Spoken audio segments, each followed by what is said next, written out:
ఈ నెల ప్రారంభం నుంచే కొన్ని ఆర్థికపరమైన అంశాల్లో కీలక మార్పులు జరిగాయి. ప్రధానంగా ఏటీఎం క్యాష్ విత్డ్రా ఛార్జీలను పెంచుతూ ఆర్బీఐ నిర్ణయం తీసుకుంది. దీంతో ఈ నెల 1వ తేదీ నుంచే ఏటీఎం ట్రాన్సాక్షన్ ఛార్జీలు పెరిగాయి. ఉచిత ట్రాన్సాక్షన్ లిమిట్ దాటితే ఏటీఎం విత్డ్రా ఛార్జీలను 21 రూపాయల నుంచి 23 రూపాయలకు పెంచారు.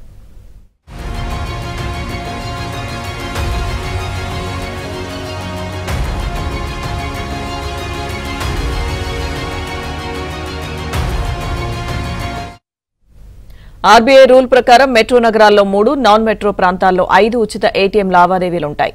ఇవి దాటితే కొత్త ఛార్జీలను భరించాల్సి వస్తుంది. దీని ప్రకారం ఉచిత లావాదేవీలకు మించి చేస్తే కస్టమర్లు ప్రతి లావాదేవీకి గరిష్టంగా 23 రూపాయలు ఛార్జీల రూపంలో చెల్లించాల్సి వస్తుంది.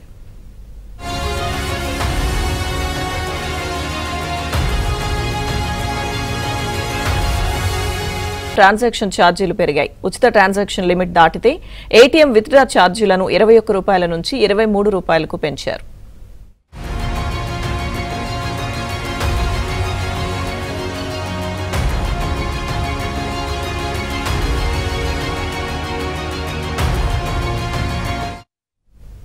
ఆర్బీఐ రూల్ ప్రకారం మెట్రో నగరాల్లో 3, నాన్ మెట్రో ప్రాంతాల్లో 5 ఉచిత ఏటీఎం లావాదేవీలుంటాయి. ఇవి దాటితే కొత్త ఛార్జీలను భరించాల్సి వస్తుంది. దీని ప్రకారం ఉచిత లావాదేవీలకు మించి చేస్తే కస్టమర్లు ప్రతి లావాదేవీకి గరిష్టంగా 23 రూపాయలు ఛార్జీల రూపంలో చెల్లించాల్సి వస్తుంది.